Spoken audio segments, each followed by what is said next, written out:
So there's different sort of categories of world religions. Some religions, they see their religion as a means to bring heaven down to earth. So whatever is out there that is spiritual or heavenly, the purpose of it is to come down to earth and usually to fix something that's happening here on the earth. And so this applies to like shamanistic types of cultures where they're just trying to get their gods or their spirits to do something, all the way through to all sorts of other religions that are what we might call deistic, where they have a creator type of God, that they want to do something. But it's a heaven downward type of thinking, that the God or the gods exists to fix something on earth. Other religions are the opposite. Many religions are an earth upward, and even many Christians mistake Christianity for this type of religion. The idea that what you want to do is to get rid of the physical and be eternally spiritual. And it's about escaping the physicality of this world to go to a perfect heavenly place. Buddhism is a prime example of this. In Buddhism, you go to their temple in order to have an experience of transcendence, to get out of the body. And many people do, in fact, see Christianity that way, that this world with a body, that this is temporary, and that the goal is to go to be spiritual somewhere in quote-unquote heaven somewhere someday. Now, if you guys obviously, if you're listening to me preach very often, you'll notice that the scriptures don't actually teach that. In fact, what we see in the scriptures is from Genesis to Revelation, from the beginning all the way to the end, literally from Genesis 1 to Revelation 22, the very first and last chapters of the Bible. We're going to see something a little bit different. What we actually see is both the rising up of the physical and a coming down of the spiritual. It's a conjoining of the physical and spiritual. In Orthodox Christianity, since the beginning of time, we have always, not the beginning of time, since Jesus' day, since the beginning of the church, we have always affirmed that Jesus is fully God and fully man. Every Orthodox branch of Christianity has affirmed this, that Jesus is fully God and fully man, not half God and half man.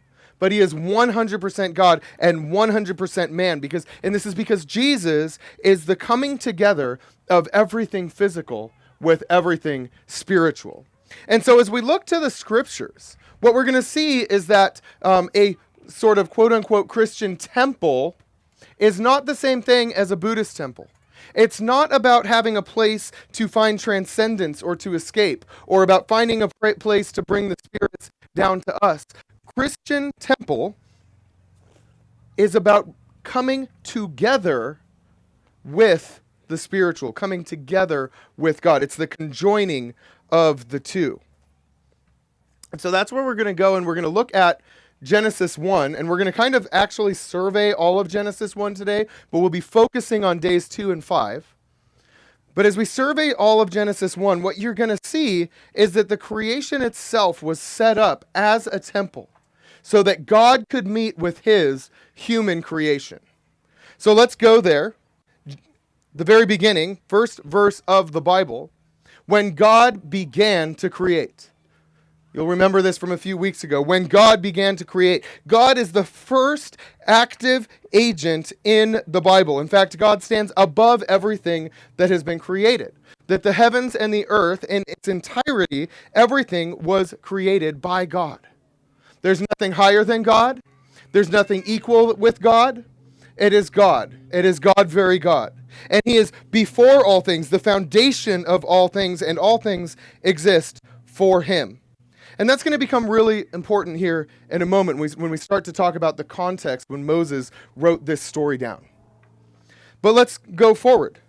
In the first 2 verses of the Bible, we get an explanation of what existed before the first day of creation. It was what I described to you a couple weeks ago as the rock covered in water. There was nothing in the heavens, in the cosmos, in the skies. It was just in darkness, a rock covered in water. It was formless and void. And the Spirit of God was covering upon the waters. He was controlling the chaos of the waters. That was day 0. On day 1, and if you're looking at your diagram, you're going to see this there, that we have God above all things, And then on day 0, we have the heavens and the earth dichotomy. Just the foundation, the raw materials. And then the very next thing you have is days 1 and 4. And on day 1, the Lord separated the light from the darkness. He determined the righteous from the unrighteous. He separated these ideas. And on the 4th day, he created the actual lights in the heavens to contrast with the darkness that was upon the earth. And so we have a light and dark that's happening on days 1 and 4. On day 2 and 5, you're going to see something a little bit different here. We're going to see the waters created and the birds and the fish created. And so that's where I want to jump into the scriptures and read to you. We're going to look at day 2 of creation. It says in Genesis 1, verses 6 through 8, and pay careful attention to the wording that's used here. It says, let there be a dome in the middle of the waters to separate the waters from each other. God made the dome and separated the waters under the dome from the waters above the dome. And it happened in that way. And God named the dome sky. There was evening and there was morning the second day. Now I want you to put yourself in the shoes of somebody living in Moses' day. Moses wrote at roughly 2000 BC, which means he lived around 4,000 years ago. That was a long time ago. We have literally millennia of scientific development since this was written down. So I want you to take yourself and put yourself in the shoes of an ancient person. Now, these were not stupid people. They weren't dumb. They weren't incapable of scientific discovery. But they came before scientific discovery. Okay? Scientific discovery is still happening. Someday people are going to look back at what we know about science and think, how stupid are these people from 2022? Okay? That's going to happen. So as we look back to those people, we're not thinking that they're stupid, but we need to understand that 4,000 years of scientific discovery had not yet occurred, and that they're looking at the world different than we are. So they're what we would call a pre-scientific people. So these people, they would look out and they'd stand on solid ground, and they'd go, look, I'm standing on flat ground. And they'd look, and this is beautiful because we're outdoors, so we can actually see this. And they would look to one horizon in the north, and they'd look to the other horizon in the south. And then they'd look above them, and they would see a dome of blue.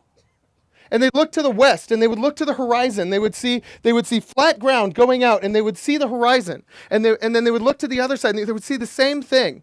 And they're standing on flat ground, and then they would look, and they would say, oh, and in the skies. And this is how we do science, by the way. We make observations, and then we draw conclusions from observations. So they had a limited data set. They didn't have